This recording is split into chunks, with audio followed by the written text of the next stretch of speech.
Welcome to the Paranormal Stakeout Radio TV show with Larry Lawson. As a former career law enforcement officer and law enforcement educator, Larry focuses on the use of tried and true law enforcement investigative techniques in conducting paranormal investigations. Despite his experience and training, Larry also keeps an open mind to discussions on topics that deal with evidence that are not quite as physical in nature. Paranormal Stakeout guests are professionals in the field of the paranormal and parapsychology, conducting the investigations and research needed to further the cause of paranormal study. Larry advocates an agenda of standardization of structure and training in the field of paranormal investigation and research for the purpose of one day being able to produce the evidence needed to convince a jury of the existence of the paranormal. Whether it is ghosts, UFOs, unsolved mysteries, hauntings or cryptids, no topic is beyond the investigative reach of Larry Lawson and the Paranormal Stakeout Radio TV show team. Now, here is the host of the Paranormal Stakeout Radio TV show, Larry Lawson.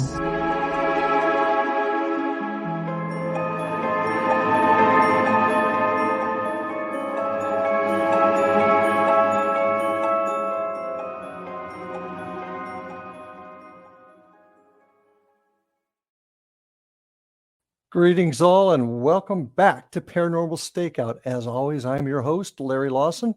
Welcome you back to the show. It's good to be back here again from our home base in Vero Beach, Florida. Now, as you all know, that I have a team down here, the Florida Bureau of Paranormal Investigation, and I'd love it if you guys could check out what we do. And you can see our website at paranormalfbi.com. And you can also catch us on Facebook at Florida Bureau of Paranormal Investigation. You can also check out some of our YouTube events at Indian River Hauntings 2341, and a lot of our investigations and some of the other work we've done is up there. So would like to invite you to go take a look at that. Now, our outreach, if you will, is Indian River Hauntings, and Indian River Hauntings can be found at indianriverhauntings.com and also on Facebook. So check us out, see what we're doing down here in Florida, especially if you're another team that would like to collaborate, because I'm very, very big into paranormal unity and collaboration between teams. Also want to remind you, too, if you have questions, thoughts, or comments, you can get a hold of me at ghostguy@paranormalstakeout.org. That's ghostguy@paranormalstakeout.org. You can write questions. If you have something you want to ask, something you want to just mention, send it on in, and we'll bring it right up here at the beginning of each show. Now, for the last couple of times, we've been talking a lot about the mind. We've been talking a lot about spirits and ghosts. But tonight, I'm excited to start delving into other areas of the paranormal. We're going to talk about cryptids tonight. My guest is Mr. Javier Morales. He runs an organization called Cryptid 559. They share encounters and experiences with cryptid and UFOs, and he is in the central San Joaquin Valley of California. They've had several experiences out there, especially about a creature that I'm not familiar with, or just learning about, I should say, known as Dogman. So with that, I'd like to welcome to the show, Javier Morales. Hello, everybody. Hi, Larry. Hi, Javier. Thanks for being here, man. I want to talk about the... I want to just say thank you for having us and inviting us on your show. Thank you so much. It's great to have somebody from the great state of California here. And you're up near just south of Fresno, east of Fresno, right? We're southeast of Fresno, about 30 minutes. Just southeast of Fresno. In a little town called Wheatley, California. Oh, okay. Terrific. Yeah. Now, I'm very, very anxious to talk to you about this phenomenon called Dogman. But first, I'd like the audience to hear a little about who Javier Morales is, who he is, and how he got involved, how you got involved here in the world of cryptozoology and the paranormal. So share that with us. Well, I grew up here in the Central Valley of California. It's ag, it's rich in ag. We have citrus, lemons, grapes, a mixture of all kinds of fruit, tree fruit and vines. So this area, is known for. This area is actually known for UFOs. A lot of UFO sightings out here, especially the black triangles. Mm-hmm. And since I was a kid, I've been hearing about the black triangles and UFO strange lights around It's another little town called Orange Cove, is where I grew up. It's about 15 minutes east of Wheatley, California. So it's just Mhm. these small communities, and a lot of strange lights were always being seen out there because it's close to the hills. Mhm. And so yeah, since I was a kid, I was always hearing about these stories and strange lights in the sky, and that's how I got started in UFO. Actually, I wanted to know more about UFO, Mhm. and then when I was around 10 years old, this was back in the late 80s. My family, myself and my family, we had a two black triangle encounter out here Mhm. in the country, and yeah, ever since then it's just been UFOs, and then my mom would tell me stories about the ghosts, the paranormal, I guess you would say, Mhm. type Mhm. experiences that my mom and my grandma would have, Mhm. and other family members. So then they got into the paranormal. So then I wanted to know more about that, Mhm. and then uh, and then that's how I guess I just always been intrigued by it. Well, now I'm going to go back a little bit here. You Uh-huh. mentioned the black triangles. For our guests that may not really understand what the black triangles are, can you kind of describe that a little bit? Yeah, it's a huge black triangular craft. This Okay. thing is massive. It's as big as a cruise ship, I would say. When I was remember seeing these things, they were huge. They were massive, um, and they were silent, stealth. They had no engine noise when we were observed them. When they went over us, they Mhm. were going really, really slow. And they have on these triangles, they have a white light in each triangle tip. Okay, there's Mhm. a white light on each tip, and then there's a big red light in the center of this craft.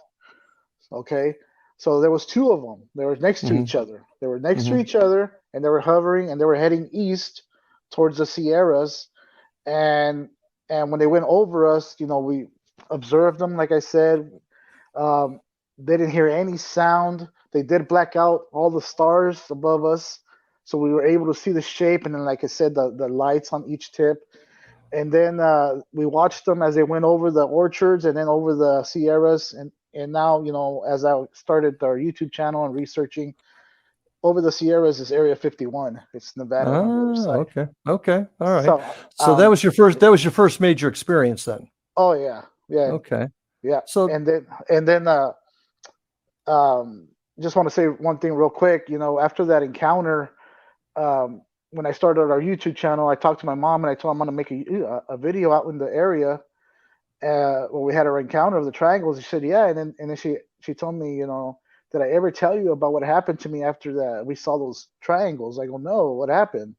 So she said that for 3 consecutive nights after we saw those crafts, she would wake up at night hovering above the bed with this red light on her, but she couldn't move. But she was hovering above the bed. She could only move her eyes, and she could see my dad on the bed asleep. But she said it happened 3 consecutive nights. I don't know if it's related um, to that, but I wanted to tell you, the guys, about what happened to her. interesting. So, yeah, Okay. So your family has had these types of experiences for quite a while.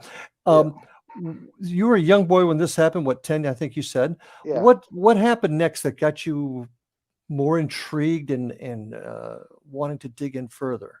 Well, after that encounter, obviously, I wanted to know more, so I started researching more. Hmm. Ended up getting into Roswell, the UFO, reading books on that, and then other encounters that are happening here in the valley. I was hearing other stuff, and I would try to get as much information as I could. Where exactly it happened, Hmm. and in the valley here. I was Hmm. just more concentrated here in the valley. I would hear stories of over Europe and other countries and in other states, but I was wanting to know more in our area, particularly in our area, so I can go out and check these areas out. Okay. Yeah. So, wh- what happened after that? Because I want to get to where you're at right now. Okay, so then I got in 2017 there was a report of some Bigfoots. Okay, Okay.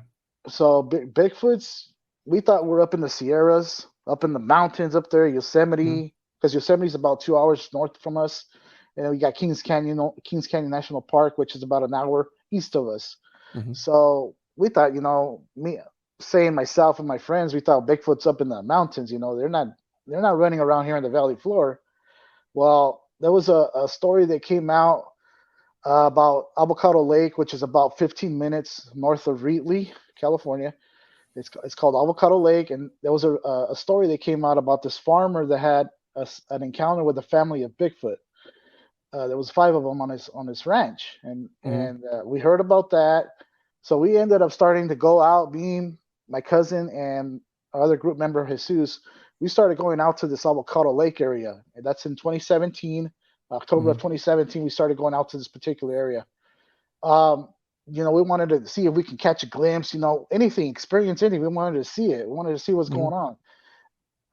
And then I started researching this area, and then I came across a MUFON website, and on MUFON's page, they have a map of all the people that have called in with the encounters of UFOs. And I just wanted to look around Avocado Lake, and I did, and they have when I did that, there was a huge cluster of sightings around Avocado Lake. So I go, so this is a huge cluster of sightings around this lake. So there's got to be something going on around here. So then, so that was one thing that we found out. So then we started going out there, like I said. Now, nothing happened. We never experienced any until 2018, when me and my cousin got some night vision goggles, and we wanted to try them out. So in 2018, we went out to this area. It was in, I believe it was June of 2018.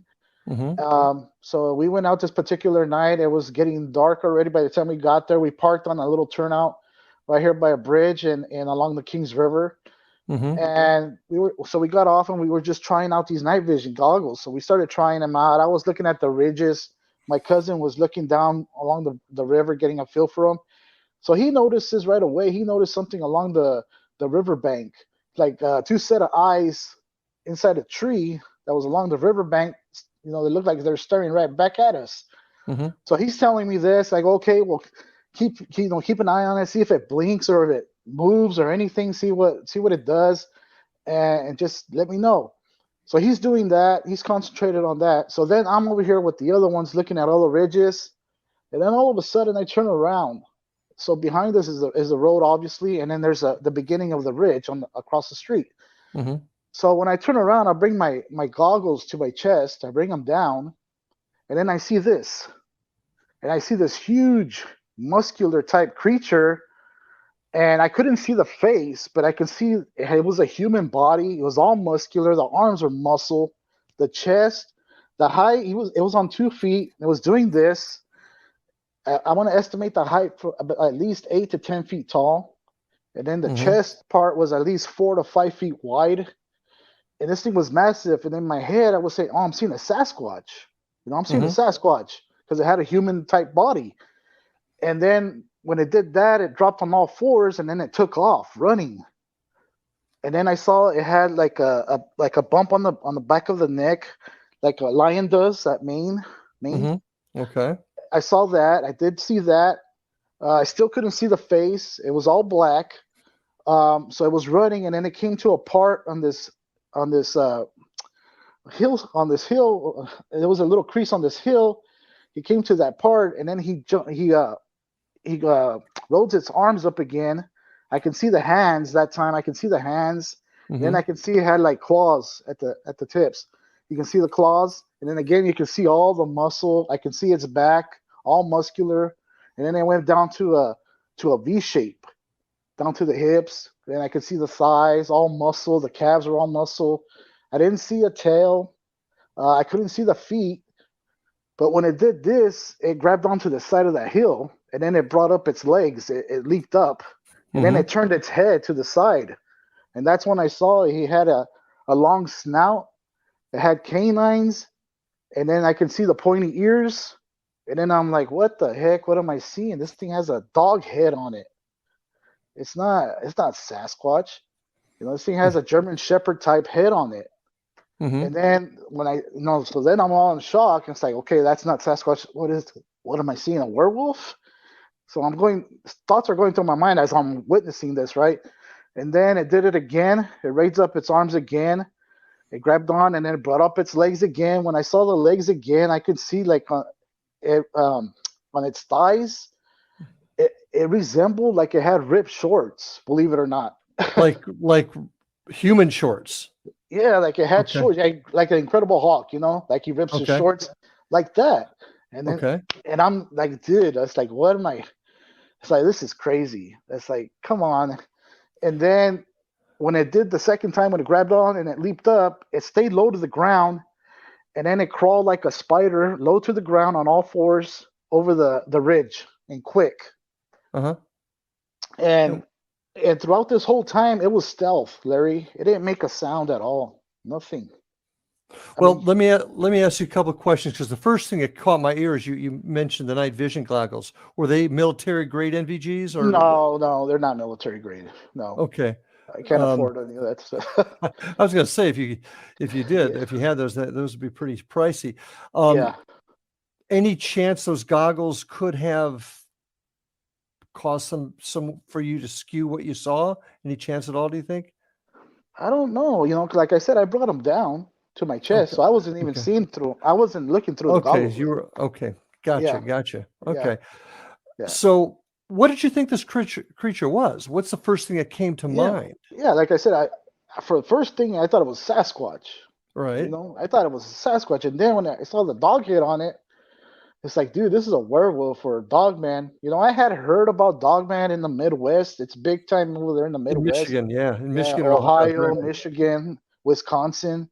You got the Land Between the Lakes story out there. Mhm. But over here, I never heard about Dogman sightings or anything like that, or any werewolf sightings. I've never heard anything like that. And when I saw this, it's like, dude. And then right away, when I got home, I started researching dog-headed creatures, and that's when all this Dogman stuff started coming up, and I started going into it. I Mhm. even found the North American Dogman Project, which I ended up joining as an Mhm. investigator. So I am part Okay. of that. Yeah. Yeah, now I've noticed on that because I've seen that site also. One of the leaders even equates this creature called Dogman as possibly a werewolf Hmm. of European lore. Correct. What do you think this is? I mean, you had the experience, you were there. What do you think? I think it's possible it could be a werewolf, or I don't know about a skinwalker. There is native sites out there, sacred sites in Mhm. that area that we found already. But I don't know if skinwalkers tend to get that big. Okay, I'm not familiar with that. I'm not sure. Usually, Okay. pictures that depict skinwalkers, they have Mhm. the felt of the animal on them, and they're skinny, and I don't know if they get muscular like that. I have no idea, and that big. And now you were able to see this creature. Was it a lit night? Was there a moon out that night that allowed you to see? Um, I want to say, well, the sun had just gone down, so it was Okay. dusk, and then we have the city of Fresno. You can see behind the mountains, you can see all the lighting. So Mhm. that kind of had a little bit of a light up there, but I can see the whole outline of this Yeah. creature.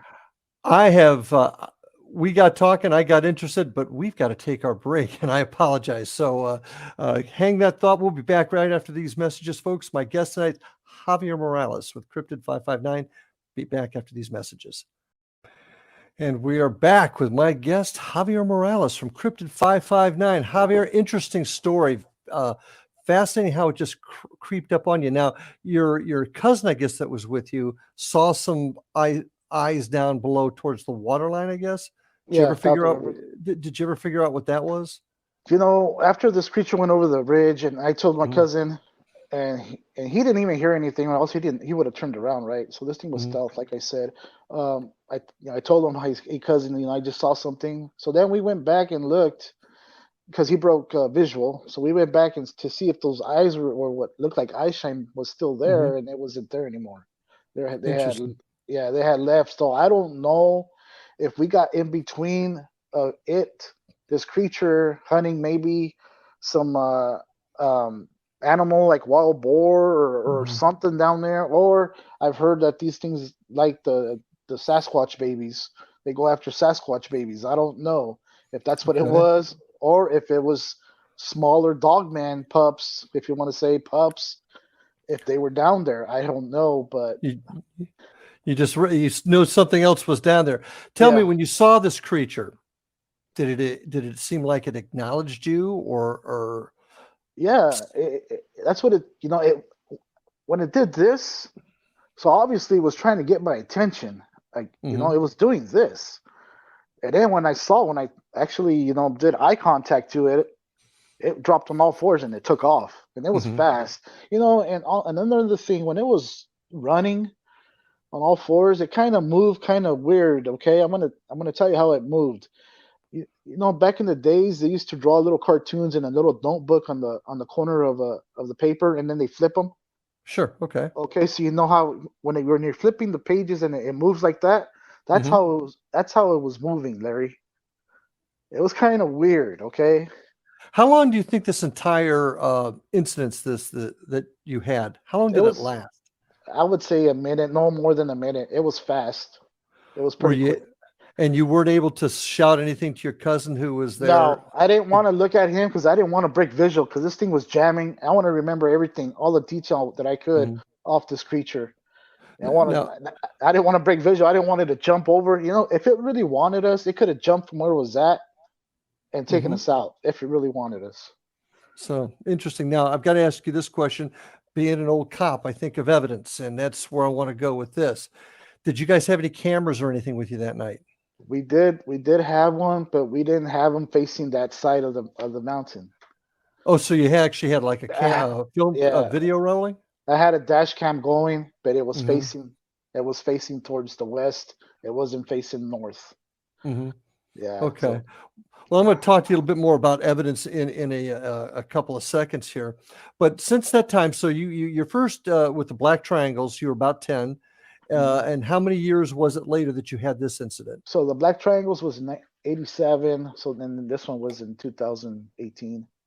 So almost 20, 30 years. Were you doing this kind of work in between it all? Had you had any other encounters of anything during? The only thing between that timeline, we weren't doing we didn't have a YouTube channel or a group. Mhm.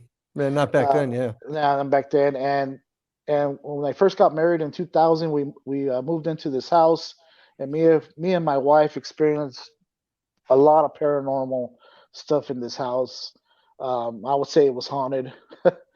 So Okay. yeah, so that So what? It wasn't Dogman or cryptid. It was more of a ghost for apparition for type me thing. it was more of ghost spiritual stuff. Yeah, Okay. All right. yeah, it was. I mean, I don't know if you want me to get into that or not, but Well, I got so many other things to cover, but so this period of time, you're beginning to grow in your interest in the paranormal. Your event happens in 2018. Is that when you began Cryptid 559? yes, sir. That's when we started. I talked Okay. to my cousin and Jesus, and I go, what, I'm going to start this channel, and I have the UFO encounter that we can talk about, and now we have this that I've encountered and Hmm. experienced. So yeah, that's how it started. And Larry, let me say one more thing. After the Dogman encounter, I can see where it went up the ridge, and I knew there was tracks up there. Hmm. So we went back the next day, in the day, and I told you we filmed the video. It's on our YouTube channel. We filmed Right. the video, and you can see the actual area, and we actually found the print on that Okay. turnout. Okay. I saw those prints on your website. So you actually now, did you measure them at all? I mean, to compare them with maybe wolves or something like that. I didn't measure it. I put my foot next to it. I'm a Hmm. size 10, but Hmm.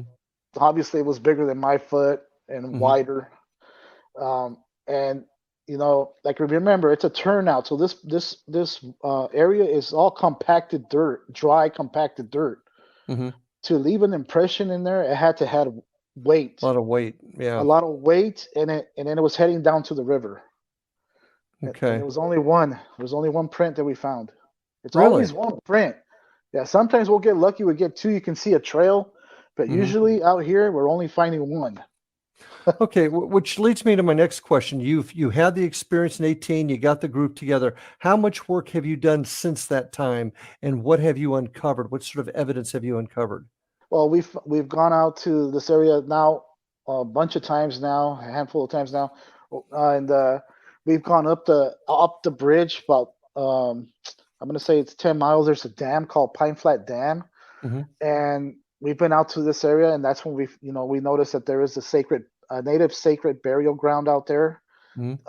That's in that area. We've also heard of other sacred sites around Avocado Lake. Avocado Lake, unfortunately, has a lot of drownings every year.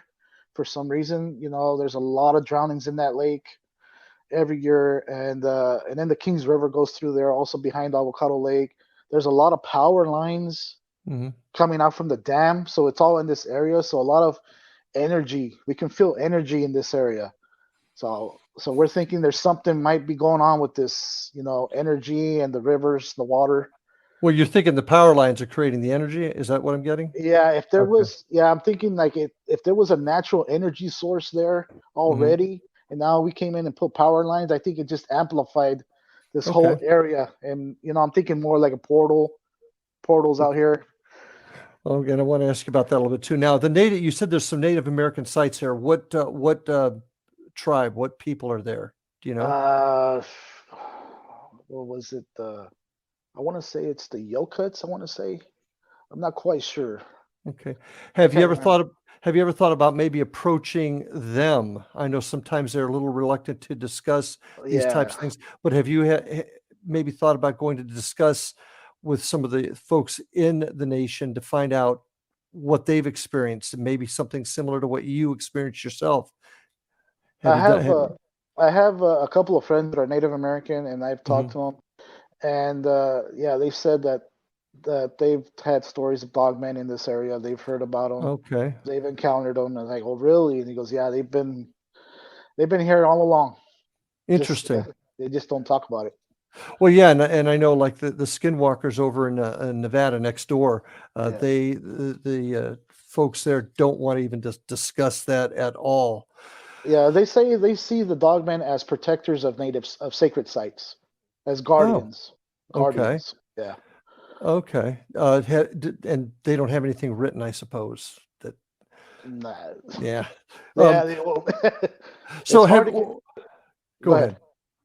So what else have you uncovered? You've been working now since pretty well since 18. You're a member of the what is it, the The- Dogmen Yeah, the North American project? Dogman Dogmen. Project. Yeah. What other work have you done with them or on your own regarding kind of Um, trying to unravel this mystery? we've went with North American Dogman Project. It's we're waiting on account. Somebody having an encounter in California, Mhm. especially in my area. Then they would contact me, and then I'll go and investigate. Gotcha. Unfortunately, people, they don't want to talk about it, or they don't know that site exists until they have an encounter. Mhm. But I haven't had any. We had one, but it wasn't in my area. We had one that was up in Riverside, California, by LA. Mhm. So me and the region California director, uh, me myself and his wife, we went up there to investigate that area. But that's the only one I've been a part of so Okay. far.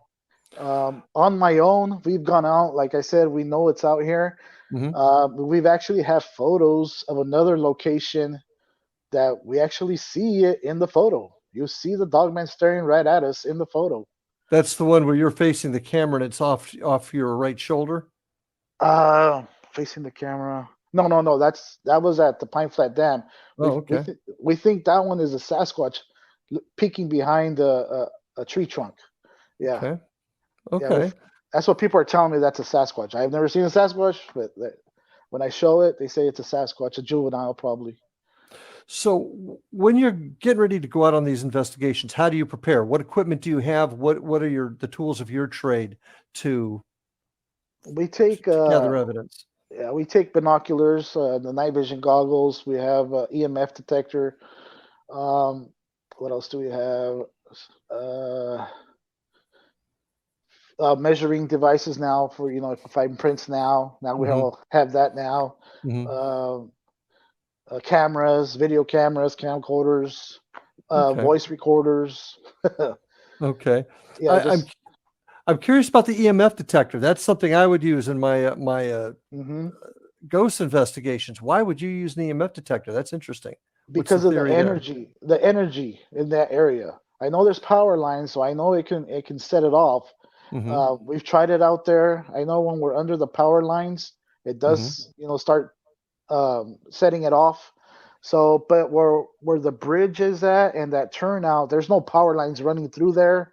So I Right. want to, so we take it out there just to see if there's any fluctuations or anything that when we feel like something's going on. Because Mhm. when we're out there, we're always asking each other how we're feeling because Good. sometimes as soon as the sun goes down, that Mm-hmm. atmosphere changes. You can Mm-hmm. feel it. You can feel your hair starts to rise on your arm and behind your neck, and sometimes you start getting a headache, or Mm-hmm. you start feeling funny. Do you think that this creature is emitting this, or do you think it's how? What? I've heard of that, of the Sasquatch and Dogman having Mhm. abilities of infrasound, Mhm. maybe possibly making people sick. I mean, at this area, I don't know, but I can tell you about another location that I encountered some type of canine creature again in the day, and Mhm. in that particular event, I Mhm. did get sick. I started tasting metal in my mouth. I got a Interesting. headache. I got stomach ache, Mhm. all at once, and then I started praying. I said a prayer of protection, and it went away. But Ah, then go ahead. that's a question. We're going to take our next break here, but when we get back, I'm going to talk to you a little bit about what you think this whole thing might be. Is it spiritual? Is it us?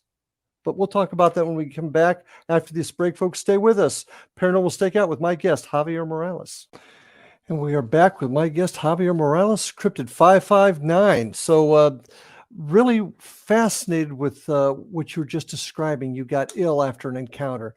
Mhm. First of all, how many encounters after your first one? How many encounters with Dogman or any other type of cryptid have you had? I want to say at least four. Okay. Yeah, I guess and go ahead. I'm sorry. that's because we've captured them in photo evidence in our Hmm. photos.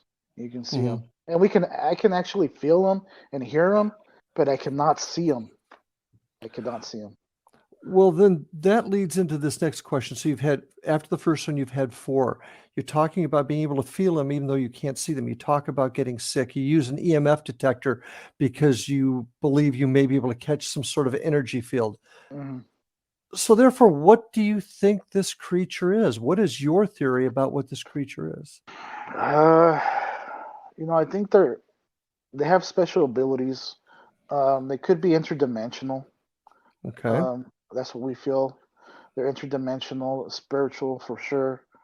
Um, it's just another, yeah. Like I said, I've been hearing, a lot. People are telling me that the veil's thinning. I don't know if you heard that term already. That, Yes. yes. So I feel that has something to do with it. That's why we've been able to capture a lot of this stuff. Well, there's a lot of folks that argue Bigfoot can't be real. Nobody's really ever caught any of them. But then there's the argument that they too are dimensional beings. So is that kind of the theory you're going here? Yeah, because what we experience out there, um, they have special abilities. They have them. Such as? They can cloak, or I mean, like the picture that I'm telling you that it was in the background. Hmm. We walked that direction after we took that picture. Hmm. We didn't see nobody. Now we even passed through that area. We didn't see nobody walk away. Nothing. We would have Did you seen it. see any evidence, broken branches, footprints, anything like See, that? the reason why we took a picture is because we found it on that tree. It was Yeah. I believe they were starting to make a structure, like a teepee type structure, Hmm. and that's why we took a picture of me in that tree limb. But it turns out it was it showed up in the background about 50 yards behind us, and that's why I took that picture because I believe that was a structure. They were building a Hmm. structure. Now, for it to be in the background, obviously it was there. It was curious, and for us not to see it and hear it, it has special abilities. These things have special abilities. Where did it go? Where did it go? Inside the tree, or was it there all along? We just didn't hear it. We Did, just can't see. and your cousin took the picture, correct? Yes, sir. And he didn't see it walk into the frame. No, because in 2020, that's when I discovered it. It was behind me. It was in the background. You know, Hmm. when we were at home, we had to stay home. I was going through all our pictures, and that's when I noticed it. That hey, you know, there's something in the background of these pictures. Hmm. Because And it's from a lot of doing how this, these. A lot of yeah, times, that's how things get found. They look at pictures late, years, yeah, sometimes years later. yeah. It was about a year later. Yeah. How? Also, when I get sick out, you know, like we were talking about, and I said a prayer and all this, it would go Hmm. away, you know. So there is some spiritual, you know, thing to it. And that's another reason why I asked if you had any contact with the folks of the Native American tribes in the area, because I'm certain that they have some theories on their spirituality also.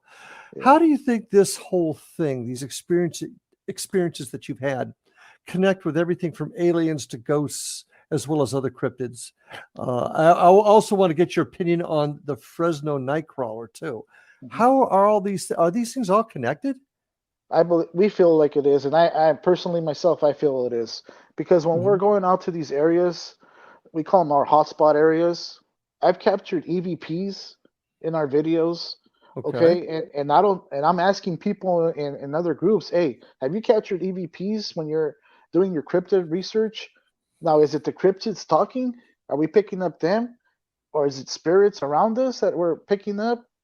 Well, your You know, EVPs, electronic voice phenomenon, normally connected with speech. Is that what you're hearing? A speech, or are you hearing growls and things? we're hearing speech, language. We're picking up on this particular area, pictograph mountain, we call it. Um, we picked up EVPs in native language. Okay, it's native type language. I don't know what they're saying, but we've typed it in. We kind of um, we we kind of typed in the word as we thought. You know, it was spelled, and Hmm. sure enough, it brought up.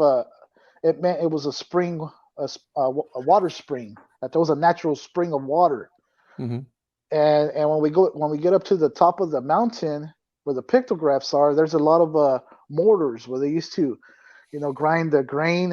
Hmm. And my friends that are natives said, you know, that's weird because it's on top of the mountain. Usually you see them by a river, these mortars, not, you know, by a water source. But then and then one of these pictographs, he said, you know what?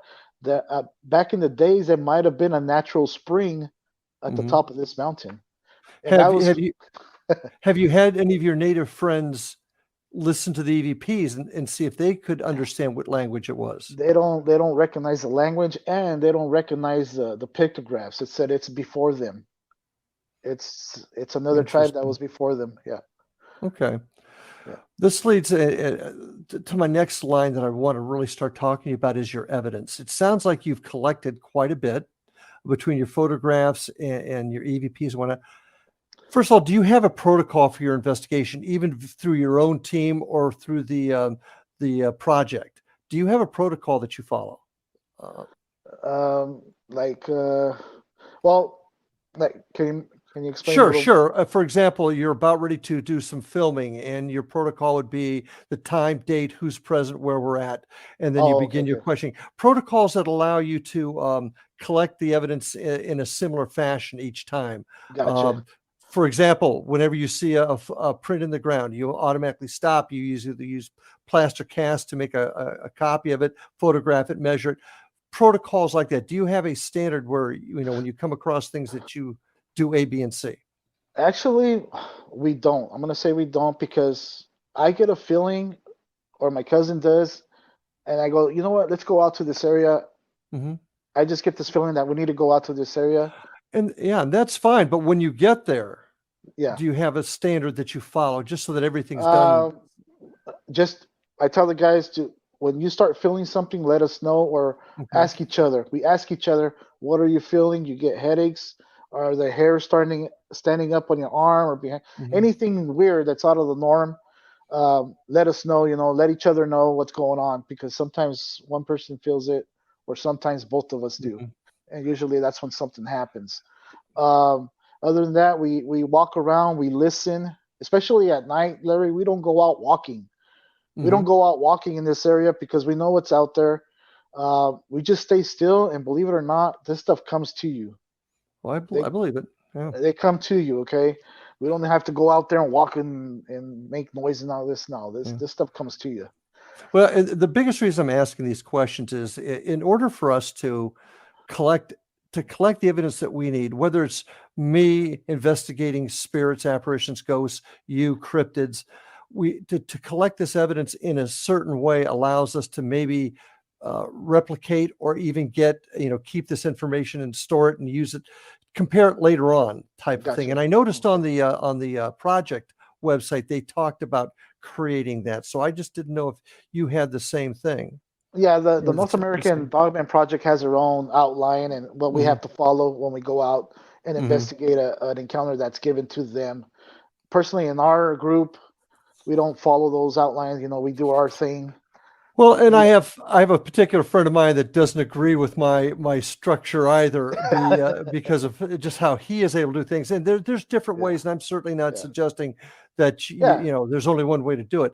But I do believe that by using a procedure each time, it just helps us a little bit. Now, what do you do with the evidence once you get it? You found a footprint, and you've measured it, you've photographed it. What do you do with all that evidence? We put it in a file, and we put it all together in one file. And I don't like to keep stuff on the computer, so we start downloading on zip drives and stuff like that. Okay. Start getting stuff off the computer, because like I told you once, Larry, when we started doing our channel, our phones started acting up.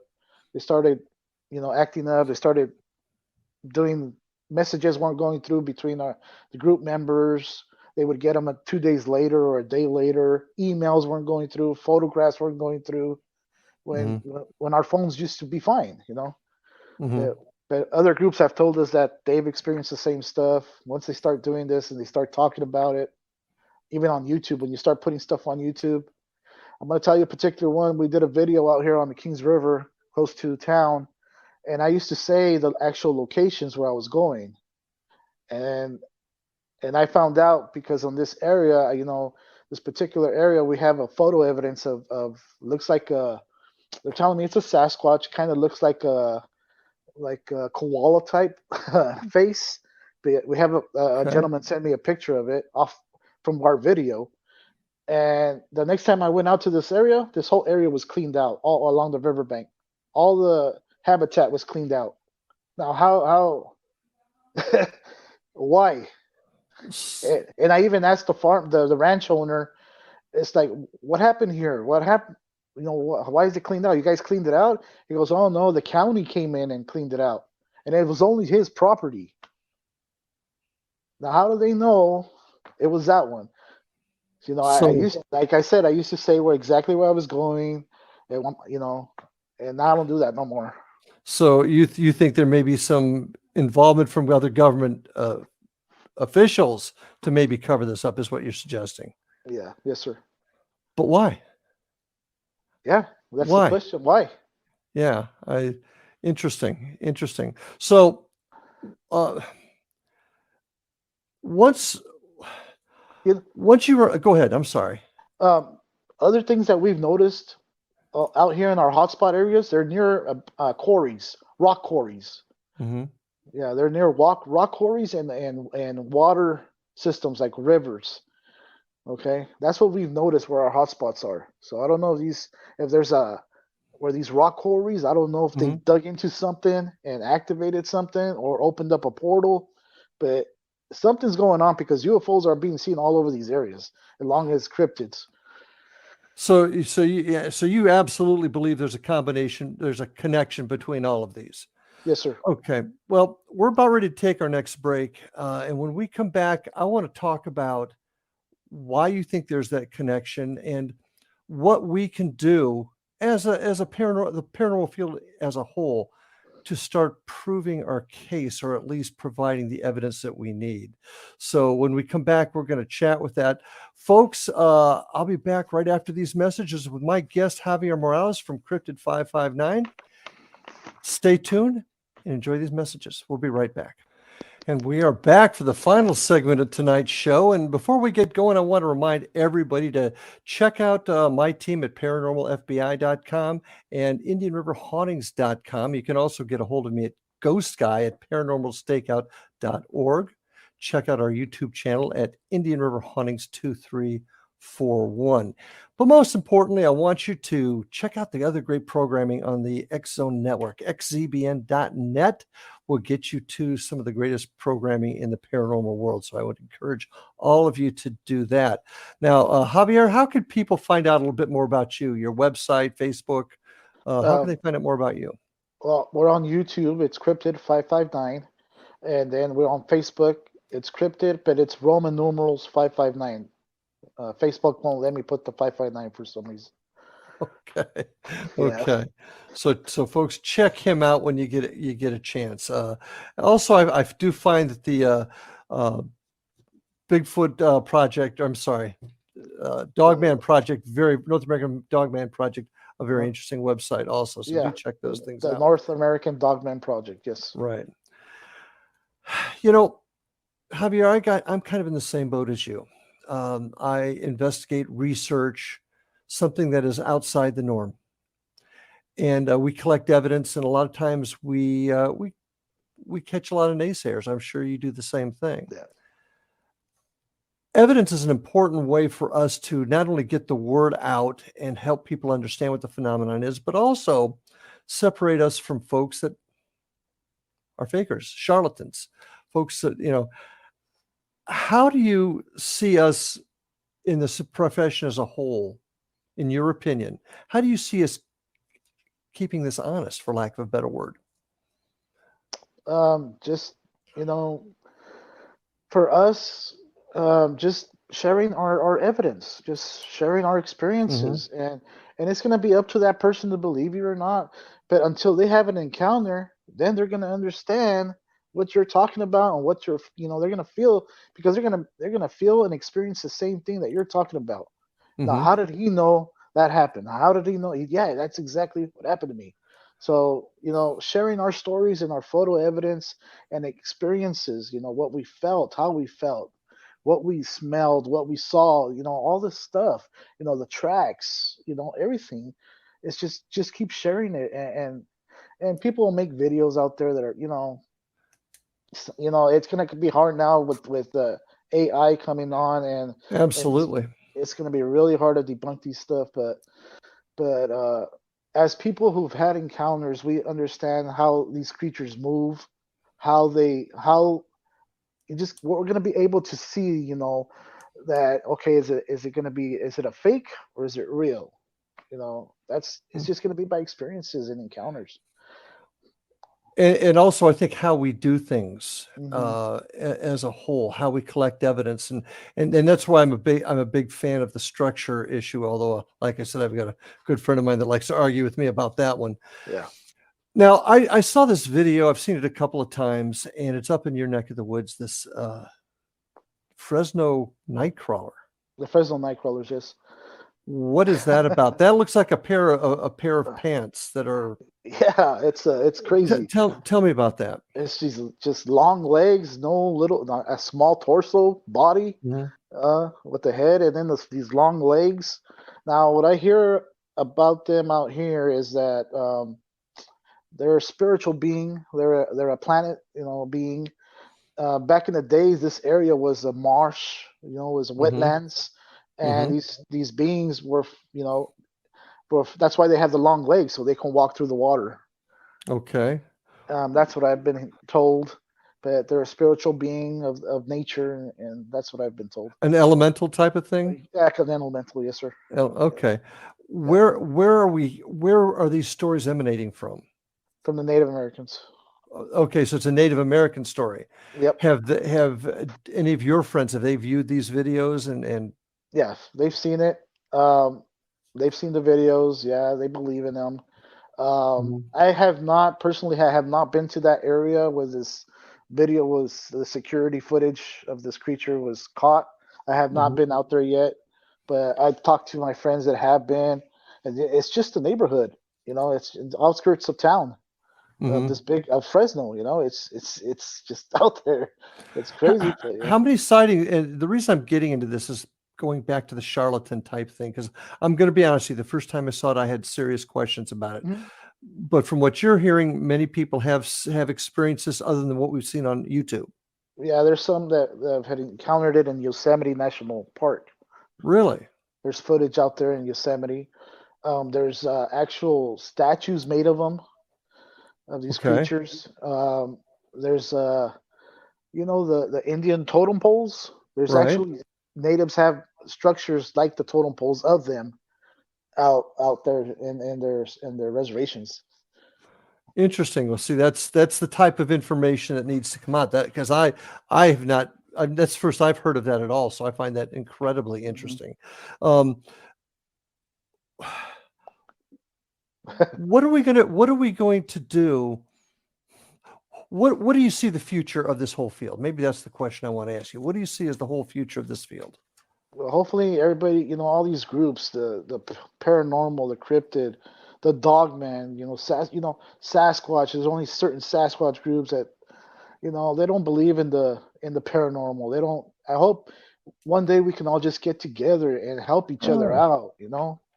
Well, I think paranormal unity is where it's at, and if it's like you're suggesting that this is all connected, either spiritually, dimensional, whatever, then they are connected. Then we all do need to work together to come up with an answer. Is Yeah. it something really spiritual? Is it something out of this world, or is it just us? Mhm. And that's a theory that I've often wondered about. Is it just us? Yeah. So I really, really do appreciate you. We've run a little over tonight, so we're gonna call it quits now. So I Okay. do appreciate you coming on tonight. Thank you. I wish you luck with your work. Thank Work you. on those protocols, and do appreciate. And I I thank you for will. joining us tonight. So, folks, I appreciate you being with us tonight. We'll be back next week with another great show. Thanks for watching. Stay safe, love your family, and we'll see you on the other side.